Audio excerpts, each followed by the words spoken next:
Very good morning दोस्तों, कैसे हैं आप सब? आशा करते हैं आप लोग बहुत ही अच्छे होंगे। दोस्तों, आज की वीडियो में हमारा डिस्कशन रहेगा इन्फेक्शन के टॉपिक पे। और दोस्तों, इन्फेक्शन क्यों होता है, कैसे इंटर करता है और इन्फेक्शन के साथ हमारी बॉडी कैसी रिएक्शन करती है, सभी चीज़ों के बारे में आज का हमारा डिस्कशन रहेगा। और ये भी हम डिस्कस करेंगे ऐसे कौन कौन से कॉजेज़ हैं जिनके वजह से इन्फेक्शन बॉडी में कॉज होती है। और वैसे भी इन्फेक्शन कॉज होने के बहुत सारे रीज़न हैं जिनको आप प्रिवेंट करेंगे तो आप ऑलरेडी इन्फेक्शन से बचे रहेंगे या फिर दूर रहेंगे। तो चलिए स्टार्ट करते हैं कि इन्फेक्शन में कुछ ऐसे पॉइंट होती हैं जो जानना बहुत इम्पॉर्टेंट होती हैं और ये गाइडलाइंस हमारे लाइफ को सेव करके रखती हैं। तो चलिए स्टार्ट करते हैं कि पहले जानते हैं कि डेफिनेशन क्या होती है इन्फेक्शन की। The entry of multiplication of disease producing agent micro organism in body tissue that result in cellular injury. These microorganisms are called infectious agent. तो दोस्तों, इस डेफिनेशन के अकॉर्डिंग इन्फेक्शन को बताया जा रहा है कि कुछ माइक्रो ऑर्गेनिज्म होते हैं, कुछ डिजीज़ को कॉज करने वाले माइक्रो ऑर्गेनिज्म होते हैं जो कि हमारे बॉडी में माइक्रो ऑर्गेनिज्म हमारे बॉडी की जो सेल्स और टिश्यू होती हैं उनको इंजरी पहुंचाते हैं। मीन्स कि सपोज ये एक बॉडी है दोस्तों, तो बॉडी के अंदर ये माइक्रो ऑर्गेनिज्म इन्वायरमेंट के थ्रू या तो अभी हम कॉजेज़ के बारे में डिस्कस करेंगे कि कौन कौन से ऐसे कॉजेज़ हैं जिनकी वजह से इन्फेक्शन हो जाता है। बट वैसे देखा जाए तो जो माइक्रो ऑर्गेनिज्म है वो हमारे बॉडी के अंदर इंटर कर जाएंगे और इंटर करने के बाद जो हमारे बॉडी की इनर लेयर्स होती हैं, म्यूकोजल लेयर या फिर कहीं किसी भी एरिया पे, वो लोग सेल को इंजरी पहुंचाते हैं, वहाँ पे डैमेज करने लगते हैं। तो डेफिनेशन के अकॉर्डिंग इन्फेक्शन क्या हुआ दोस्तों कि entry of multiplication of disease producing agent, means कि डिसीज को प्रोड्यूस करने वाले एजेंट हमारी बॉडी में एंटर कर जा रहे हैं और वो एंटर करके जो बॉडी की सेल्स और टिश्यू होती हैं उनको क्या करते हैं, इंजरी पहुंचाते हैं।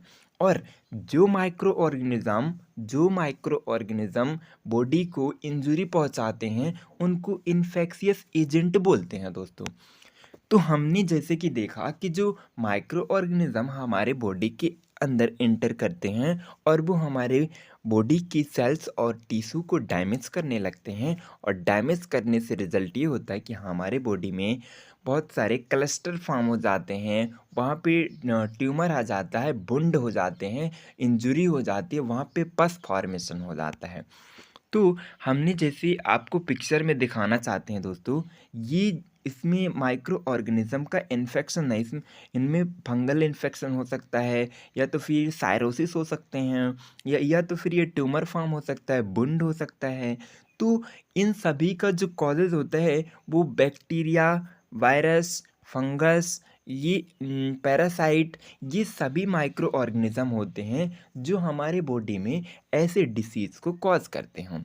अब इनका कॉजेज़ क्या है ये देखते हैं कि इनकी कॉजेज़ कौन कौन सी होंगी जिनका हम लाइफ स्टाइल में उनका प्रोटेक्शन नहीं करते तो हमें हमारे जो है तो जीवन में ऐसी चीज़ें एंटर होती हैं।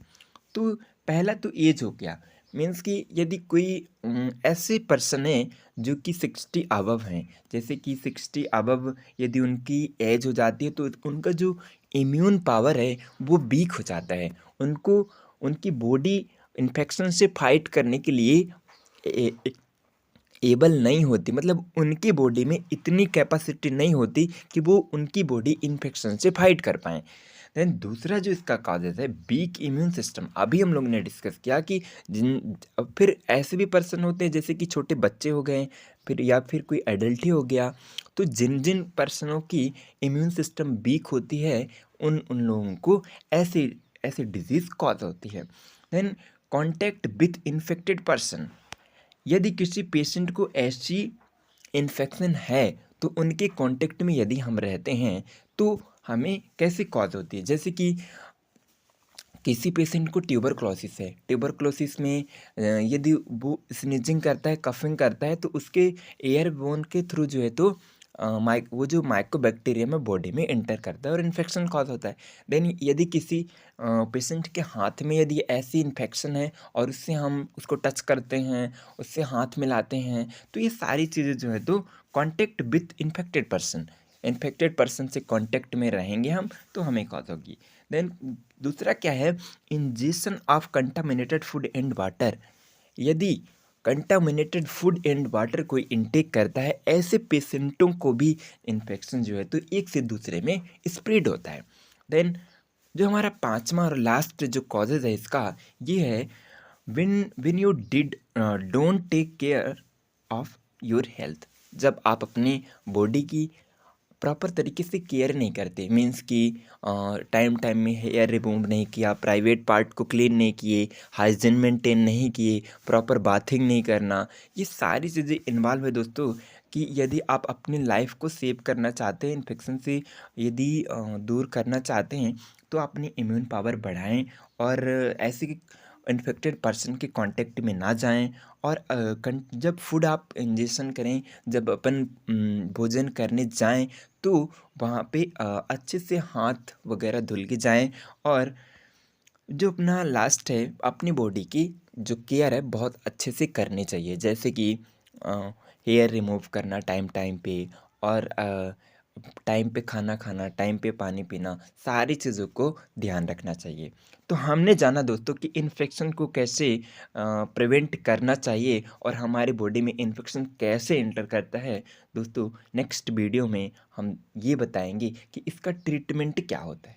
तो आज की वीडियो में इतना ही जानने का प्रयास किया हम लोग ने। दोस्तों नेक्स्ट वीडियो के लिए आप लोग कमेंट ज़रूर करें। Thanks for watching.